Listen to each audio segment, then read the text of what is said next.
Good afternoon, and welcome to Turning Trump's Changes into Opportunities for Government Contractors. My name is Eric Mothershead, Senior Partner at the Baldwin Group GovCons Center of Excellence. We're an employee benefit brokerage firm working with hundreds of federal contractors across the country.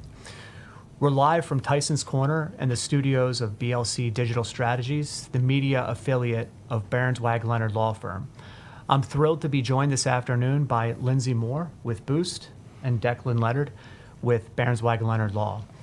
Lindsay, you want to kick us off and do a quick introduction? Yeah, thanks, Eric. My name is Lindsay Moore. I am the Director of HR and Talent Acquisition at BOOST. We provide back office support to government contractors in the areas of HR, talent acquisition, contracts, pricing, accounting, and finance. It's great to be here. I'm Declan Leonard. I'm managing partner here at Berenzweig Leonard. We're a full-service business law firm. I head up the firm's employment law practice. It's great. I think the fact that we all came together is because we all begin with B. We got BOOST, we got Baldwin, and we got Berenzweig. So that worked out. I think that's the only reason we're together here today. But anyways. We like each other. We do. Yeah, I don't know about you guys, but the last month, man, it's been a barrage of questions, concerns with all of these executive orders. Are you guys experiencing the same with your clients? Yes, absolutely. Clients are contacting us for a number of reasons. AAP questions, furloughs, terminations, you name it. There's a lot of concern and a lot of action happening out there. So much confusion, absolutely. And I think what we wanted to do with this is take that confusion and try to make some sense of it, provide information. And you know what? We're not naive. We don't want to think that this is, great times for government contractors, but we did want to point out some opportunities that government contractors can look at as they go through and navigate, the next few months, get to the end of the fiscal year for the government, and then the next couple of years. Yes. Yeah, so 70 executive orders have been signed, 70 plus executive orders have been signed in just 1 month. And this afternoon, we're going to discuss just a handful. No way we can get to all of them. But we've picked out the ones that we feel impact federal contractors and our clients in this space. Declan, to your point, our objective is to educate, but also find opportunities for our clients in this space. Yep. So I'm going to kick it off with our first executive order, and this is implementing the President's Department of Government Efficiency Work Optimization Initiative, which is DOGE. We've heard a lot about DOGE. Yeah. And with this executive order, many federal contractor clients, especially in the aid space, we've seen contractor clients in the VA space going through furloughs. We've also seen funding freezes. Yep. Lindsay, we're going to start with you on this one. What are best practices from an HR perspective on furloughs, and what's the difference between a furlough and a layoff? Yeah, so a furlough is temporary. It's a temporary unpaid leave, and obviously a layoff is more of a termination and permanent. So during a furlough, typically the employees keep their benefits active. And you need to remember that too while when they return that you're going to need to recoup those costs from them. So if you've allowed their health care to continue and those things, then remember to recoup those costs. Another thing is the PTO. So generally, employers don't allow employees to use PTO during this time. It kind of defeats the purpose of saving the company money. So that is a big difference there. And some of our clients are contacting us as well about employees that are working on a certain contract and that one is stopping, but another contract that they're on is not. So in that situation, perhaps they're keeping those employees on hourly for some of their contracts, but not the others. So maybe they were an exempt employee and they were salary, and now they're changing them to hourly. So those are just some of the differences. And it's just been so difficult. We saw Elon Musk wielding a chainsaw the other day, just talking about doing his over-the-top impression of his cuts. But what we're seeing with our government contractors, it's more like a whipsaw. It's more like, what just happened? And then you get the court action that comes in and maybe reverses it for a certain period of time. So it makes it so difficult for government contractors to plan with their workforce. You want to be transparent. You want to communicate well with your workforce. But frankly, they're in the dark as much as, the agency heads at this point are in the dark. So, your contracting officers are not able to give you as good, predictable information that you normally would get. Right, absolutely. Yeah, we're fielding a lot of calls from clients on the employee benefits side of the house. What do Right. we do with benefits? How long can they stay on? Do we Yeah. COBRA? Do we not COBRA? Right. So we're advising clients to take a look at their contracts. Each contract with the insurance carriers are different, and some allow for up to 13 weeks of benefits. Some allow for nothing, no wiggle room. Yeah, I as mean, soon if as you they- drop below a certain hourly That's right. requirement, yep. That's right. Absolutely. And so we're really focusing on the contracts, and we're also focusing on COBRA and making sure that the person is transitioned to COBRA appropriately. We work with, clients that have different HRIS systems and payroll systems, and if they Yeah. click the wrong button Right. on a termination, That's right. then the person isn't eligible for a COBRA. So Right. we're making sure that they're looking at their contracts, and they're also making sure that they are appropriately put in the correct box so that it's a qualifying life event Yeah, for COBRA. absolutely. Yeah. Are you seeing any risks for keeping people like employed or not employed? Yeah, I mean, it is a tough decision. I mean, in some respects, a furlough is not so different than a layoff. As Lindsay appropriately said, it's usually when you anticipate that, the stop work is going to be somewhat temporary, whether it's through court challenge or whether cooler heads will prevail and this work Yeah. will continue. But when you keep somebody on board, when you furlough somebody, you basically are saying you're still tethered to that employee. They are still technically an employee. They're not getting paid, they're not doing any work, or they're doing less work than they were doing before, because sometimes you can have partial furlough. Right. But if they truly are furloughed, they should not be doing any work, because what you can run into is wage and hour issues that come into play. If you say, you're going to be on furlough, you're not getting paid for the next, 3 months while we work all this stuff out. And then, each week you're sort of tapping that employee who's supposed to be on furlough, not getting paid. And you're like, I could use some help doing X or Y or Z. Well, guess what? If they're a salaried employee and they do any work in a particular work week, you've now triggered potential salary or wage and hour type issues. Right. So that's definitely one big issue. They're still going to be covered by your insurance policies, such as your workers' comp, potentially your short-term disability, your long-term disability. So if somebody were to have a qualifying event, God forbid, they have some kind of disease, they're diagnosed with cancer or whatever, they need to go on short-term disability or long-term disability. Technically, I mean, if they're still an employee of your company, they would qualify under those insurance plans. So those are some of the risks. I will also just point out that they are still, even though they're your employee as a furloughed employee, they would be entitled in most states to unemployment. So they can still go and collect unemployment, or if they're working part-time, underemployment. So Yes. those things still kick in. Yeah, absolutely. One other thing is if we were talking before we came on here, obviously USAID, some companies are just being completely decimated. Yep. They should be aware of what they call WARN Act under the federal system. It's WARN. It's an acronym, of course, because it's the federal government. But that requires a certain level of notice for foreseeable large-scale terminations and layoffs. And some of these, I mean, USAID is having large-scale terminations. The question is, does anyone really think that this is foreseeable? Normally, you're supposed to give 60 days notice, and that way you kind of provide that cushion for employees. States have many WARN Act notices. Keep those in mind. Those are going to be a case-by-case situation, but really, I mean, are you really going to be able to keep them on board for another 60 days when you have no funding coming in? So that's another risk, I think, that comes into play. Yeah. Yeah. I think an opportunity too is just to really look at your workforce and see, do you have the right people in the right seats? I mean, not to make light of it, but if this is time to let certain people go, maybe they've been on your books for a long time and you've wanted to do it, maybe this might be the right time to do this. We saw that. I mean, you don't want to be callous, obviously, but we saw that in some respects during COVID, where Right. people kind of right-sized during COVID and really kind of looked at their workforce and said, okay, where are my A players? Where can I make cuts? If I need to make cuts anyways, no fault of my own, where can we make those cuts? So I think that's a great point. Yeah.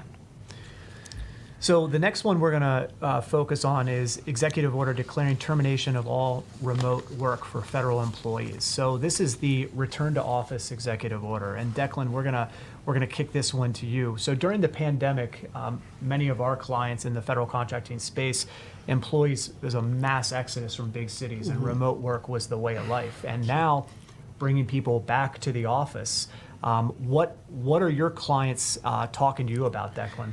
Yeah, I think of all of the actions that the Trump administration has taken with respect to government contractors and employment and things of that nature, I think this one is the most seismic and that's going to be the most disruptive, because recruiting strategies coming out of COVID we can hire nationwide. I mean, Right. we're going to get the best and the brightest from wherever they live, and we're not just here in the DMV or wherever else the contract is. Right.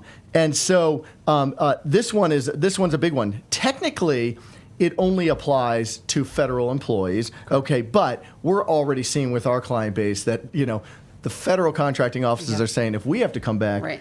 you're coming back too. So I've got clients that are instructors that up until now have been able to do this virtually by video, and they're saying, no, come in. You're still going to teach virtually. You're just going to do so in a government office. Right. So yeah, that's one of the big issues, definitely. Yeah. I think there's opportunities from a compliance perspective as well. Yeah, and I wanted to go back to the recruiting piece. Definitely when they're recruiting, we're seeing our clients have struggles with this.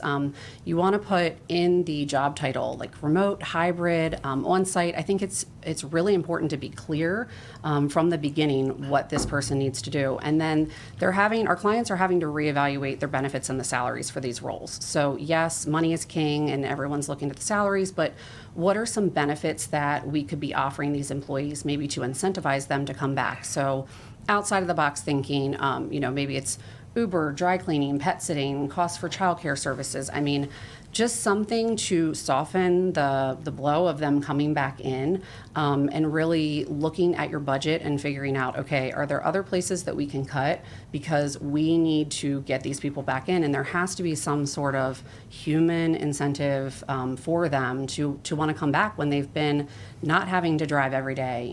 They need some sort of commuter support. They've gotten all these dogs and puppies and things. Yeah. They've done other things and their lives have changed. Yeah, And so- relocation expenses, cover Yeah. those, things of that nature, yeah. Right, exactly. The one thing I would say is for companies, I've had clients, government contractors call me up and say, should I just bring everybody, Right. should I just issue an edict, kind of like what Trump has done, issue an edict, everyone come back in.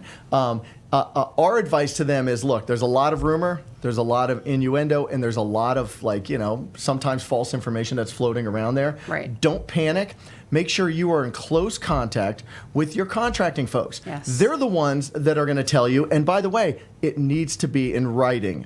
Ask for that directive in writing so that, first off, you can also properly communicate it to your staff. Don't take somebody's word for it. I've heard this rumor that we're all having to come back, and then you send that email out on and everyone just freaks out. It's bad for Right. morale. Yeah, you want to do this in a way. When we talked about opportunities, we said communication, and do this in a way that shows you're on your employee side. You're dealing with this Yep. stuff the same way they are, but you're on your employee side as you go through this. Absolutely. Yeah. The next executive order we're going to chat about is diversity, equity, and inclusion, ending government DEI programs, affirmative action programs. I'm going to get us kicked off on this executive order. Many of our clients are asking, what data should we collect? What data should we report on candidates, on new hires, on existing employees? And Declan, from a legal standpoint, what is the state of DEI today? Yeah, I mean, DEI was basically, done away with through that executive order. And as what happens a lot of times is the courts will then step in and challenges. And that's what happened. A Maryland federal court issued an injunction that basically said, we're putting this on hold. You cannot terminate programs or grants or contracts based on this DEI elimination. You can't have government contractors sign certifications that they've done away with their DEI programs internally. How long that's going to last, though, is a different issue. And so that's what makes it so hard for government contractors because, yeah, sure, right now, technically sitting here legally, that executive order is not in effect. But it has been appealed up to the Court of Appeals, the Fourth Circuit in this particular case. And so who knows? An emergency reversal by the Fourth Circuit, and next thing you know, you better get right back on your DEI risk audits, as you go through this. Right. But this is an area that touches so much inside a company that we should spend some good time just kind of talking through each of the aspects. Yeah. Yeah, Lindsay, I know Boost does a lot more than HR, and we're really focused on human resources today. But what guidance are you providing your clients in this area? Yeah, we are telling our clients not to dismantle everything, continue to collect the data, but it's obviously what you're doing with the data. So you're, not using it to meet goals or targets any longer, but still to collect it, especially for veterans and people with disabilities. We are still required to collect that data. Yes. Also, it's a really good time to look at your policies. Some of the policies we've seen and we're getting giving guidance on EEO, promotion, transfer policies. You want to make sure that they do not have AAP and DEI laced throughout.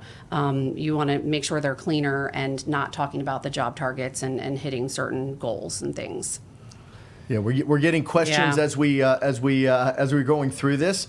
One question that maybe just touched on the last one that I think we wanted to say is, let's see, it's the last question there in green. Return to office amends the material contract terms. Is there any action for a unilateral amendment of the employment contract? That's a great point. And actually what some government contractors are surprised to learn is that if they do look at their contracts coming out of COVID, they actually were never amended to allow a lot of this remote work. So actually a lot of the contracts in place right now don't really provide for this dispersed workforce and hybrid and everything. So you should look at your contract. That's why I said you should get it in writing. I think that's what the questioner was getting at. Is that a unilateral change? I mean, at this point, the government's your client. That's who pays your bills. Yep. I'm not so sure I personally would stand on ceremony that I didn't get a mutual signatures on that. So I just wanted to hit that because that's an important one.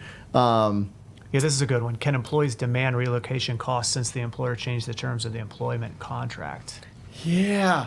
Well, I mean, I guess they can demand.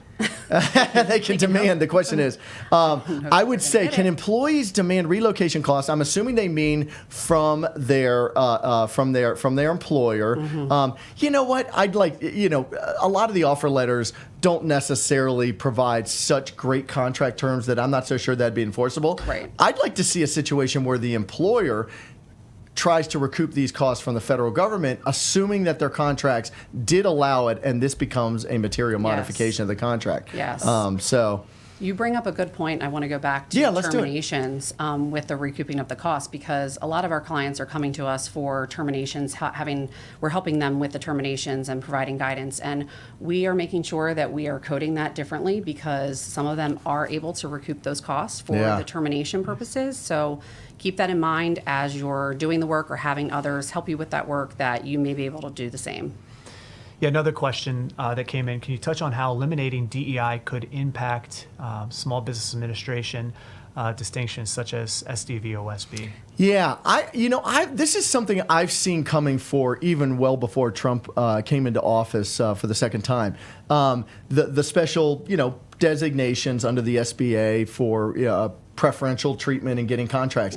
I've always wondered, as soon as the United States Supreme Court in the educational context, with Harvard saying you cannot consider race in admissions, I thought to myself, how are they going to then do that in the contracting? And we already saw that they did make it harder last year to qualify, as a disadvantaged business. You no longer were assumed to be so. You had to really plead your case. I think that this administration, this is the next thing. I think that they're going to go after the SBA. Now, the one that they used here was veteran-owned. I think veteran-owned might fare better than woman-owned, than minority-owned under this administration, especially because Congress still has in place affirmative action hiring for veteran-owned, which is not affected, as you noted, Lindsay, in this executive order. Yeah. We could go on DEI for forever. I'm fielding so many things. I never thought I would talk to clients about things like pronouns in your signature block for emails. Yep. And can you still have those? The government said no, you got to do away with them for federal employees. But if you're emailing the government, your contracting office, and you have those, you have to wonder, are they going to hold that against you? So these are things that companies are grappling with, and while they're doing it, they're looking at their own workforce and saying, gosh, if we go too strong here, we're going to look like phonies because we've had all this in play Right. for so long in inclusiveness, and now with a drop of a hat, like if we're worried about losing business, we just abandon it. Yeah, exactly. I think they need to remain calm in a lot of ways and wait for some of this to shake out. Yeah, it is interesting. Now, in terms of what this administration is going to really favor when it comes to protected classes, we talked about veterans. Yep. They are very big on anti-American bias. In fact, the new head of the EEOC, they just settled a case the other day for $1.4 million. It was a resort located in Guam, U.S. territory, and for $1.4 million, because what they said was this resort was treating Japanese employees much better than American employees at the resort, and so they sued. The new EEOC chair, her name is Andrea Lucas. She came out and personally made a statement and said, "We are watching like a hawk to see any what they would call anti-American bias, and this is going to be a huge." Gender identity, no longer their priority. In fact, they stopped 4 cases that were in the midst of the Biden administration. They already just dropped them. These are the cases that they are really going to focus on. Yeah. So Declan, we've spoken about this before. So a federal contractor that's out there promoting this stuff on their website and employment, that's something that we should probably stop doing. Like, in other words, contractors who have DEI and AEP. Yeah, I think so. We were calling them DEI risk audits.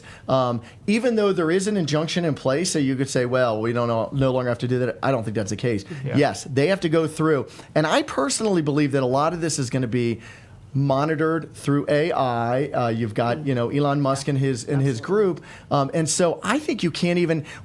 We were looking at one the other day where it was affirmative action. We still have an affirmative action plan in their policy for veterans and the disabled.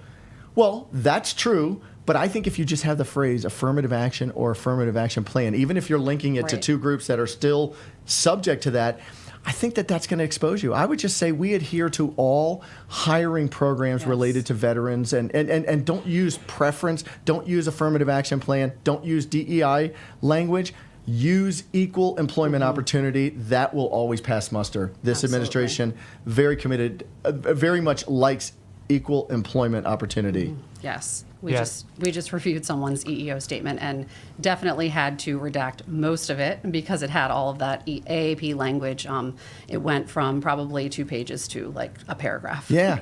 And then in the backdrop of all of this, you've got state laws that aren't changing as a result of this. And of course, we've got red states and we've got blue states, and you've got pay transparency laws. So if you're a federal contractor that has employees in Colorado, which we know a lot of our clients do, they've got a very robust pay transparency law in Colorado. And you could argue that the underpinnings of that law are sort of DEI based, and so you're kind of caught between a rock and a hard place because I've got to comply with that. But then if I ultimately have to sign a certification with the federal government that I don't engage in DEI, you're damned if you do, damned if you don't, basically.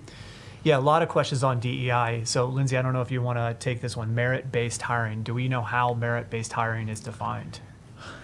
That's a great question. You know it when you see it. How about that? Sorry to put you on Exactly. the Yeah. spot. No, that's okay. That's okay. Yeah, I would say, Lindsay, and So- you're the work that you do in the HR context. Yep. It's in real estate, it's location. In HR, it's document. Absolutely. If you want to know what a merit-based hiring is, you better be documenting like no other, because you get to make that call internally.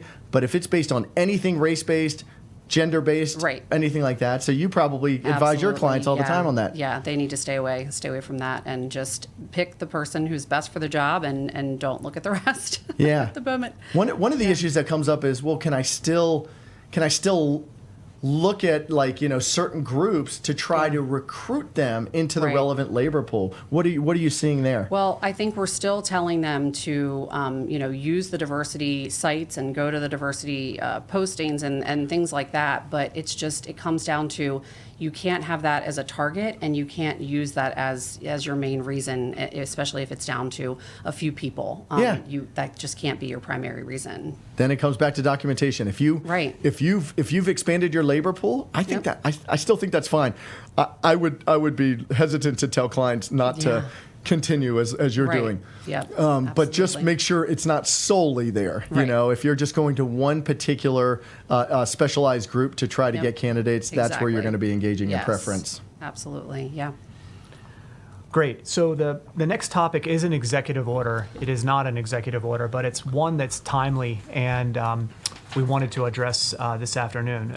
In the absence of paid federal family leave, we've seen close to 10 states enact legislation rolling out their own paid family leave programs.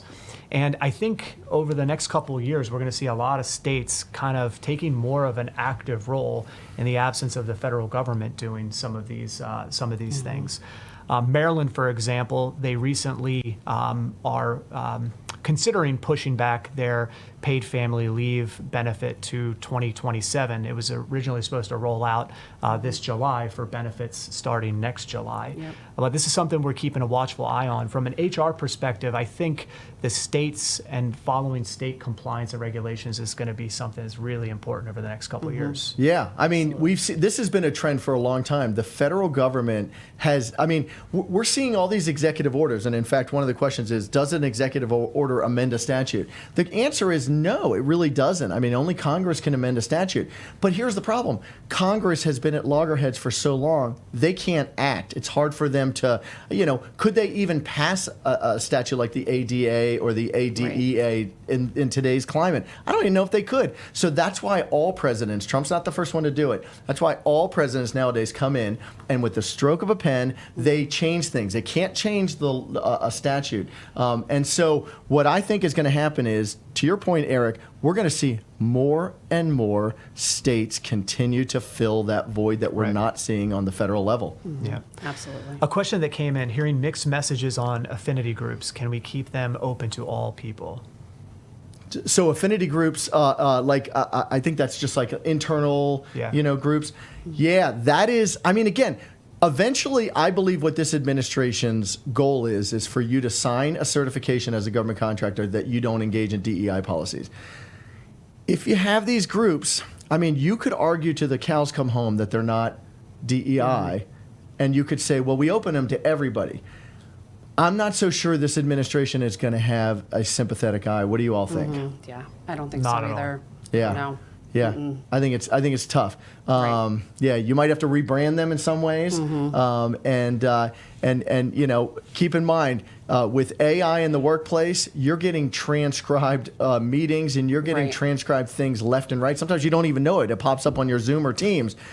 That stuff is going to be chock full of potential minefields for seeing that DEI is occurring, even if you're saying that's not the purpose of these. Yep. Yeah, absolutely. I think I wanted to go back to the states a little Keep bit. going back, yeah. Yeah. What was I going to say, though, about the states? Oh, the sick leave laws. That's right. So I was just thinking about the fact that the states have been doing their own thing for a while. So we do have to continue to follow them and make sure that we have things like state supplements with our handbooks. You know, this is a really good time to look at your policies and look at all and make sure that you have state supplements in place, because there are so many different things going on with the states now. And I look back to, when sick leave was implemented and how that has rolled out, and I think the majority of the states have that now. So, Yeah. you were talking about the paid family leave, and I just think it's, very important that we keep that in mind. While all of this is happening, you have to keep in mind what you're supposed to be doing for those states as well. Yeah, I mean, Yeah. I think pre-COVID, I don't remember the state law addenda that you attached to like handbooks. They weren't as prevalent. Right, I mean, right. what's the most we've had one for 26 states. Yeah, 28. I Yeah, think yeah. Is one. You Yeah, beat me on this one. I mean, Dang. so many of our clients have multiple states, and that's always the struggle. They're Yeah. not sure what to do. So we always say, make sure the core of your handbook is good, and then look at the states and see if anything is different, then that's what you want to cover in those state supplements, and just give that to the people that are affected in those states. So now, do you think return to office directives are going to cut down on those addenda? Do you think it's going to consolidate the workforce? certainly I know HR folks out there are saying, ooh, that wouldn't be the worst. Good opportunity. That's right. No one likes That's setting them right. up. Yeah. That's right. Although I think takes to HR, set them up. I think HR loves the flexibility that that hybrid and remote has provided, and I think certainly you mentioned Absolutely. recruiting earlier, Yeah. made it a lot easier. Yeah, it's made it, it was a lot easier, and now we're seeing that impact on the clients. While we're recruiting that, they're changing the focus and saying, hey, they have to be in office now, and that gives us a much harder job. Yeah. And it's a much harder sell to these prospective candidates for sure. Yeah, and then sometimes it does create a lack of cohesion in the workplace because, I don't know how, sometimes I wonder how companies roll out these handbooks with all these addenda because you start looking at it and you're like, oh my gosh, California gives all this, and I'm here working in Virginia and California's giving all this. I mean, I'm assuming you're only giving the addenda to the specific employee. That's what we try to do. Because it creates resentment. And so, maybe some of this return to office, again, we're trying to look at silver lining here. We're not naive. We know it's very disruptive. But maybe it will create a little bit more of a culture of cohesion when you don't have so many benefits applying to just this person or that person. Right, yeah. And they're always reading the wrong one. So you definitely have Yes. to just limit what you give them because it's too much if you give them everything. For sure. And from an HR perspective, I think maybe building corporate culture, maybe it's a little bit easier if you have more people in a centralized location, being able to kind of meet people, see them on a daily basis. I think so, yeah. I mean, we've done corporate culture well remotely, and I know it's possible. It's definitely possible. But yes, in person, I think it does. There is something about being in person, just like we're here today. I mean, there's something different. It's a different flavor being in person, and I think that makes a big difference. I think what it is companies know their culture well. Like for you all, it works perfectly. Stephanie Alexander is great. You've got that. You all have that down pat. I think the problem is when it's mandated from above, when it's mandated by the federal government, it's kind of like it kind of destroys that decision making a little bit. I mean, we're 3 days on, 2 days off, and we've done that ever since 2001, coming out of COVID. Right. It works perfectly. Maybe they would all didisagree out there. Who knows? I'll be walking the halls afterwards and polling each of you and seeing. But this is a good time to look at your corporate culture and redefine it. I mean, we went through something recently where we redid our corporate, our goals and our values, our corporate values. So what are your core values? And maybe you don't know. Maybe your employees don't know. We didn't know up until about a year and a half ago. We were, we've made it a point to put them in place and recruit based on them. So really taking the time to step back and figure that out. What are your values, and then are you recruiting against those values and making sure they're out there? This is a great time to do that. How you communicate this is going to be critical, definitely from an opportunity standpoint. Yep. If you just walk in and say, we're screwed, DEI is gone, and sorry about that, you all, and see you on Monday here at the office, butts in the seats. If that's how you message this stuff, but there's another way to do so, which is, we're doubling down on our commitment to equal employment opportunity. We want to bring as many people into the fold to look at, to hire, but it's still going to be a merit-based hiring. We want the best and the brightest. We feel like the people we've hired here in this room is the best and the brightest, and nothing really is going to change in that respect. Absolutely. Great. Yeah. So the next executive order, not sure there's a lot of meat on the bones for this one, but we're going to touch on it because it directly impacts federal contractors in our favorite environment, Service Contract Act, right? Service Contract Act. So, Lindsay, what opportunities are you seeing here with your clients now that contractors aren't required to hire incumbent employees from a previous contractor? Yeah, definitely that they have the opportunity to interview and select those people, and it's not just simply a badge swap. I think that's a great opportunity to make sure you're bringing the right people on. Sometimes it's easy, and those people, the incumbent staff, they are the right ones. But I feel like every time there's always that handful where the client is pushing back on you to get rid of certain people or whatever it may be, and maybe that's the right thing to do, or maybe it's not. But now is your chance to be able to do that and actually interview and hire for the right best fit. talent. Yeah, the best talent, the right fit. It creates more of a two-way road in the employment relationship because under Biden's non-displacement rule, where you did have to take on all of the incumbent employees when you took over a Service Contract Act contract, you didn't have a choice. And so the employee certainly also had a lot of power in that regard, too. I mean, you're right. It did probably make it easier. You didn't have to go out and do a lot of recruiting. Right. But ultimately, you want to get the best in that position. The employees really had no incentive in that respect to really get to know their new employer. It's basically, here's my direct deposit form, please make sure it gets in there quickly. Now they kind of have to buy into the company a little bit more and learn more about the company. And I think the more that's a two-way street, the more you can build that culture. So Absolutely. I think that's a good point. Yep. All right, I'm going to go to a question now. So if a contract gets put on hold, I think we touched on this, but maybe let's just kind of put it to bed if we could. Is it better to furlough employees or lay them off?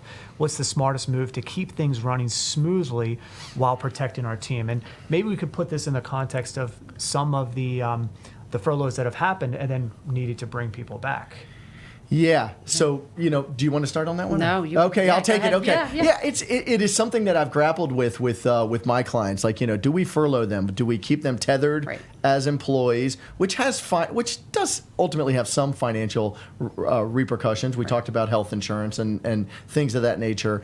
My thought is this: because of the uncertainty of all of this action, hey, this program's eliminated. Oh, wait, we were wrong. This program, we actually do have to have workers, have employees who guard the nuclear code. Let's bring you all back in. I think a combination of the two is the best approach, actually. If you know for sure your program's going away, a lot of USAID is not coming back, unfortunately, or depending on the program. That's probably where it's better off just to do a layoff. It makes it easier for unemployment. You still can. But if you have a question about it, I would do a hybrid approach, which is furlough them for as long as you foreseeably can, taking into account, as Eric said, the health plans, how long you can keep them. But I wouldn't mislead the employee. I would say, look, we're going to do this as long as we can. But if the status quo continues on, we're going to have to convert this to a layoff. The communication up front is key. I think making them wait and, even just touching base and letting them know you're looking into things, you're working on things, like just communicating with them is so important. I think when you don't, it creates even more anxiety and more fear, and perhaps that's not even necessary. We're getting questions too from our clients about, from our clients that aren't exercising option years. And so, we need to let those employees know if we know the option year is April 1, maybe we start talking to them now just so they know. I mean, again, we don't want to create fear, but we just want to be transparent and open with what's going on and what might happen. Yeah, the end of the fiscal year is going to be one of the more interesting ones. And that does not even take into account, I forget if we even mentioned it earlier, but we only have government funding through March 14th. Right. I mean, I know we were supposed to be a little bit more opportunities. We were supposed to look for opportunities. We were going to be glass half full, and now we just took that glass and shattered it against the wall. But these are realities that government contractors are working under. The end of the year fiscal year is going to be very difficult for planning purposes. Who's going to know what programs are funded? Things that you thought, because companies, government contractors have things in the pipeline for years, oftentimes, and so we'll see. That's going to be a big challenge too. We have a question here. Can we make employees use their PTO instead of putting them on furlough? And what if someone doesn't have enough PTO saved up? I think looking at that, you want to figure out why you want to let them use PTO, because I think the reasoning for furlough is to save the company money. So if you're okay with that and you do want to allow that and your budget can handle that, then you do that.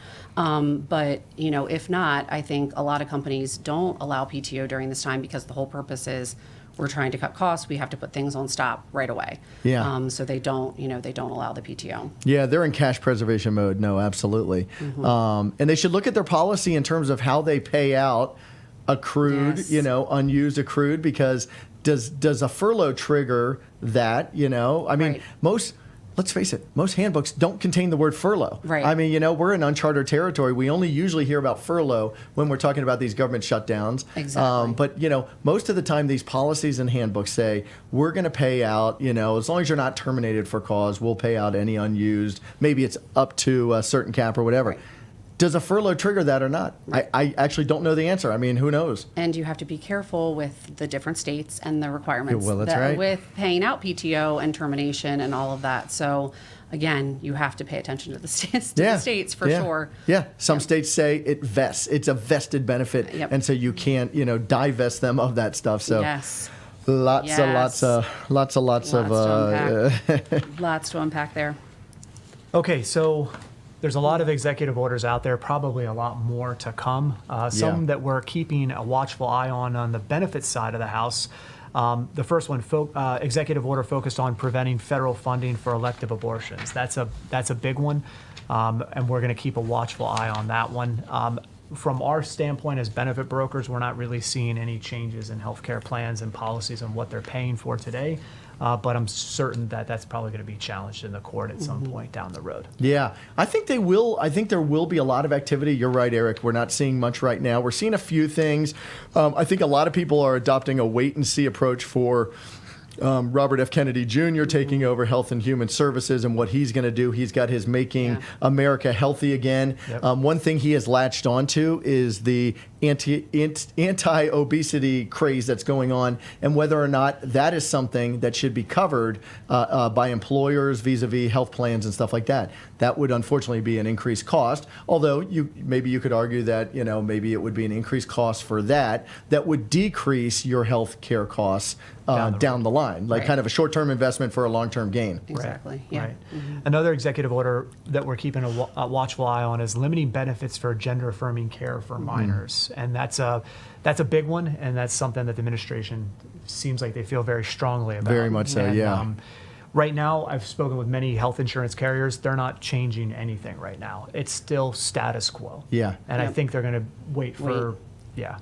Yeah, no, I think that's probably perhaps a bit of the theme of today is kind of like, be very watchful. Yeah. I mean, things that we're doing right now, I mean, we're getting questions in here. We don't have all the answers because we're learning it as people are. So information is king, staying on top of this stuff. We're seeing another executive order that was passed down mandating pricing transparency in healthcare. This has been an issue. I don't even know if it's a political issue, really. I think it's more of a feasibility issue and a bureaucracy issue. But like everybody wants more transparency when you go to a hospital visit, and next thing you know, your bill is X, Y, and Z for bandage or something. You're like, the bandage, they gave me that on the way home. Right. That was my doggy bag that I never even used, Exactly. and it's $5,000. So I think that could be an opportunity. Pricing transparency in healthcare plans could be an opportunity to bring employer healthcare costs down. Right. That's a good thing, and that would open them up to be able to give more perks, things that you mentioned before. Yeah. This pet sitting, I want to explore that a little bit more. I got Exactly. 3 dogs at home, and Yeah. my goodness, man, they need some. You need a pet sitter for sure. You can't let them all day. You really can't. And finally, there's an executive order, which I thought this was interesting. And the executive order states that for every one regulation that is put in place, 10 have to be undone. Oh, I didn't realize that many. So healthcare is a very regulated industry. And I feel like that executive order is going to really impact what we do on our side of the house as things come down the pike. So much of a central theme here is communication. Communication with your contracting officials, as you're running a government contractor, but communicating with your employees is just so critical. It always is, but maybe even more so now. Eric, maybe this is a little bit for you because you handle this benefit stuff so much at Baldwin. This is a question that came in. What's the best way to explain benefit changes, especially cuts or new limits, without upsetting employees or causing confusion? I bet you deal with this like, each year, your deductible's going up, it's going down. How do you do that? Yeah, so our teams are dealing with this on a weekly basis, dealing with employers and HR professionals. And to Lindsay's point, it's all about communicating. And you just have to be transparent, let them know what's happening. Yep.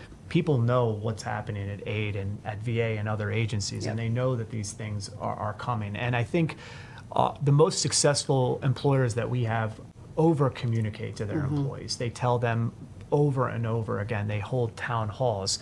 They fly out to locations where a lot of clients are, and they will meet with them on a one-on-one basis. And I think those contractors have been the most successful. I don't know that we have a magic wand on that because healthcare costs keep going up year after year. I'm hoping that the transparency executive order, and I'm hoping that maybe some of these regulations on PBMs will help bring down the costs. That's pharmaceutical, We hopefully won't have to experience big deductible increases and big price increases over the upcoming years, but I think it's still a wait to see. Yeah. Yes. Wait to see. Well, good. Well, we got a little bit more time, but Yeah, there's we one can- on here. If we shut down for a few days or a whole week, could that mess with exempt employees' pay status? What should we watch out for? That FLSA Fun. always rears its head. Wage and hours issues always rear their head. Probably most people listening today have a majority of the workforce in one shape or another on salary. Now, SCA contracts would be a different one. That would be Right. mostly hourly based on wage determinations. But you're right.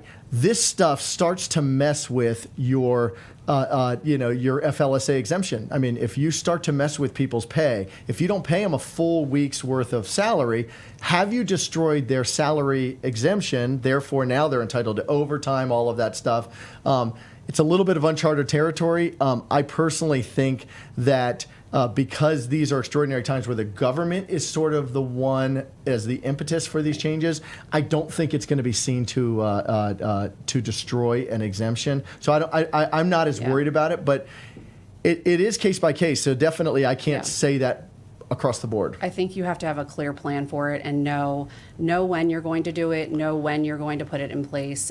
If you have someone that is exempt, if they work in that work week, you do need to pay them for that work week. So figuring out, okay, this is going to start on this date, it's a Monday or whatever it may be, and you're going to be in this hourly status for X amount of time.